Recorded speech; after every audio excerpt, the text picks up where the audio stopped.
Nous avons appris que le subjonctif est un outil puissant qui permet au verbe falloir de personnaliser une obligation. Dans cette leçon, on va voir comment conjuguer les verbes au subjonctif.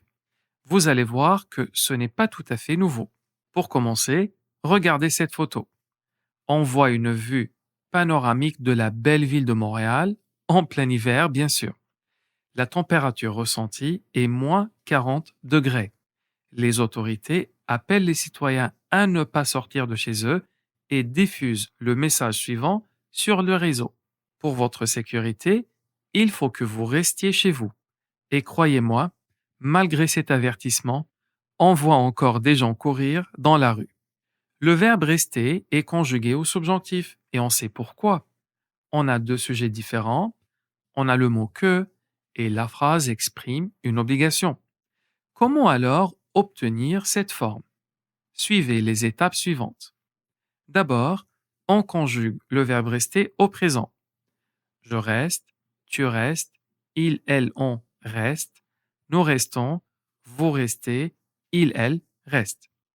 Le subjonctif se forme à partir de la base de il, elle au pluriel. Ça veut dire que tout le reste ne nous intéresse pas pour l'instant. Ensuite, on enlève la terminaison ENT. Voilà votre nouvelle base du subjonctif. Et finalement, on ajoute les terminaisons du subjonctif. Que je reste, E.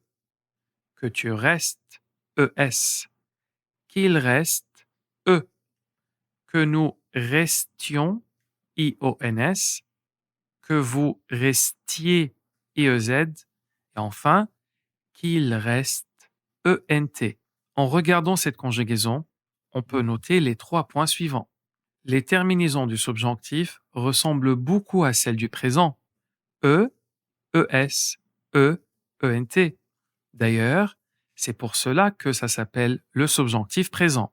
La prononciation de ces quatre formes est identique. Écoutez bien, que je reste, que tu restes, qu'il reste, qu'il reste. Pour tous les verbes qui se terminent par ER, le subjonctif et le présent sont identiques, à part nous et vous. Ce point en particulier est super intéressant. Pourquoi? Pour deux raisons vraiment. Comme vous savez, en français, on a trois groupes de verbes. Le premier groupe pour les verbes qui se terminent par ER, le deuxième groupe pour les verbes qui se terminent par IR, et enfin, le troisième groupe pour les verbes qui se terminent par RE. Le premier groupe est celui qui contient le plus de verbes. Cela veut dire que le subjonctif et le présent pour ces verbes sont identiques, à part nous et vous. Vous savez, parfois, on oublie comment conjuguer le verbe au subjonctif, ou on oublie même qu'il faut utiliser le subjonctif. Alors, en choisissant toujours un verbe qui se termine par ER, on est sûr de nous et on sait qu'on ne fait pas de faute. Par exemple, mon petit frère veut utiliser mon tapis de yoga. Je lui dis, d'accord, pas de problème, mais il faut que tu remettes le tapis de yoga à sa place une fois fini. Mince, j'ai oublié comment conjuguer le verbe remettre au subjonctif. Je commence à stresser et ça me prendra 2 heures pour enfin le corriger ou le conjuguer correctement. Non, au lieu de stresser, on peut tout simplement choisir un autre verbe qui donne le même sens, mais qui se termine par ER. Car comme on a dit, tous les verbes qui se terminent par ER, le subjonctif et le présent sont identiques, à part nous et vous. Donc, je choisis le verbe retourner pour remplacer le verbe remettre. Et là, je peux dire, d'accord, pas de problème, mais il faut que tu retournes le tapis de yoga à sa place une fois fini. Voilà, problème résolu. Je peux vous partager plein d'exemples comme ça. Le verbe partir. Imaginons la situation suivante. Je suis au travail, il est déjà 18 heures, ma famille m'attend pour dîner. Je dis à mes collègues, oh, et il faut que partir. Mince, encore une fois, j'ai oublié la conjugaison du verbe partir au subjonctif et je ne veux pas faire une erreur devant mes collègues. Alors, Pour ne pas faire cette faute, je peux tout simplement choisir un autre verbe qui donne le même sens que partir, mais qui se termine par er. Je choisis le verbe quitter. Et là, sans stress, je peux dire à mes collègues: Oh, il faut que je quitte, car ma famille m'attend pour dîner. Évidemment, je ne dis pas qu'il faut ignorer les autres verbes qui se terminent par ir ou par re. Non, mais je veux tout simplement vous apprendre une technique qui vous permet de maîtriser le subjonctif plus rapidement.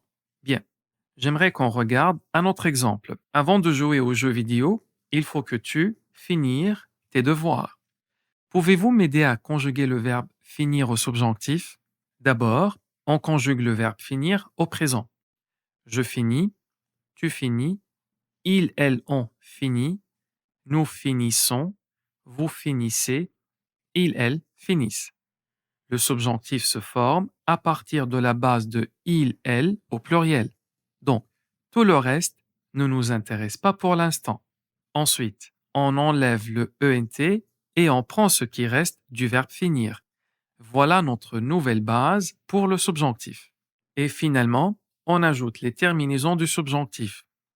Que je finisse e, que tu finisses es, qu'il, qu'elle, qu'on finisse eux, que nous finissions ions, que vous finissiez iez, qu'il, qu'elle finisse ent. Et là, on peut compléter notre phrase facilement. Avant de jouer aux jeux vidéo, il faut que tu finisses tes devoirs.